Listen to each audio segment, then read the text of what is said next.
You have to live your life like your butt is on fire, because that's how you get things done. And when your butt fire is no more, then you lose. So what you need to do is you can't have your butt fire too high. You have to put it just right. With the Colombian culture, you have to maintain it. Empower the people around you. Try to come in without many expectations about what you think will happen, what you'll accomplish, because ultimately you don't know where you're going to end up or who you're going to meet, and you just kind of want to be able to take it in and do with it what you will. To be grateful and show appreciation to the staff during trainings, and anytime they're going out of their way to help you, putting in extra hours, because without them, the show wouldn't go on. Just enjoy every moment, because it goes by fast and it's going to be the time of your life. Be patient with yourself, be patient with your community. I know it's hard.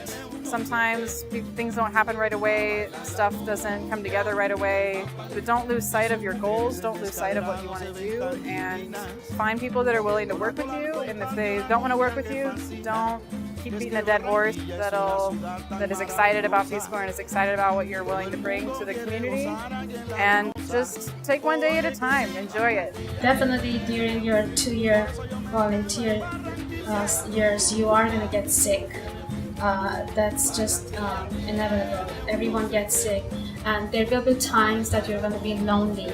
You might not have your site mates around because they might be traveling or working, not on site, or you might not even have a site mate.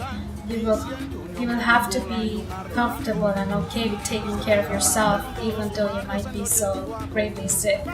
It's happened to me many times, and I appreciate the times that I had just help and TLC from people, but also you have to be comfortable with your solitude of how to take care of yourself in those times. Just be prepared and just be ready for anything, because you never know what will happen in Colombia. Having low expectations, but at the same time always doing your best and being positive about the little things, because there's so much that can get you down on the day-to-day, but if you try to do your best to hold on to the good things and ignore the bad things and learn from those bad things, I think that'll help you to become a better volunteer and to not get too desesperado and want to give up on life as a Peace Corps volunteer. Oh, and to take advantage of all the opportunities, especially in the beginning, to get to know people in your community and get to know students and see what life is really like here, rather than pulling up in your room and being stuck with your friends and family from the U.S. It's important to make those connections here too, and not just at home. Just to savor every moment, even the little things, just try and soak it up, and even if you're having a bad day, try and focus on the little things that you love about Colombia, because someday you're gonna go home and those will be the things that you miss. Just say yes more to stuff. I think a lot of times, there's stuff that makes us uncomfortable culturally, or we're tired, or we're not obligated to do it. So we just want to say no, stay at home, or do something else. But I think there's a lot of moments where I could have said no to stuff and ended up being like, I should just do it, say yes. And it's turned out to be really great. Whether it's school activities or stuff in the community or stuff in my host family, just saying yes and rolling the dice, even though it can turn out bad. I think if you say yes more, it'll most likely make your service more enjoyable and more successful.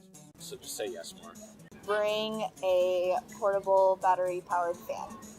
Whatever expectations you have, erase them. Whatever you have to do to erase your expectations, do it. And just kind of be ready for the surprises that Colombia brings to you.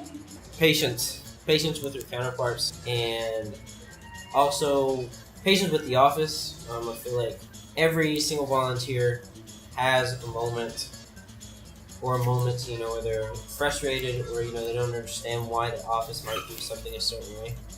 But also I feel like every volunteer, no matter what part of the office it is, you'll need them sometime, whether it's medical, financial, or even just advice from somebody in the office on how to do a project, or whenever you're down, you call them and they give you really good advice. Also, I would say just keep yourself busy during the low times, and then just enjoy the high times. Just enjoy it, just relax and try not to put too much pressure on yourself, I would say.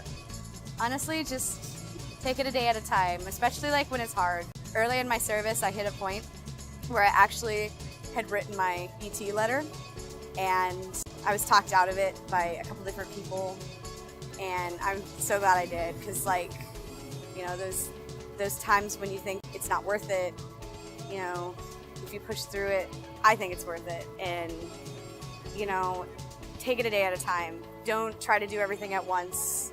It's okay to say no. It's okay to say yes, too. My advice to any new volunteer is to not just hear, not just listen to, but to truly believe through the actions and words of others how valuable you are.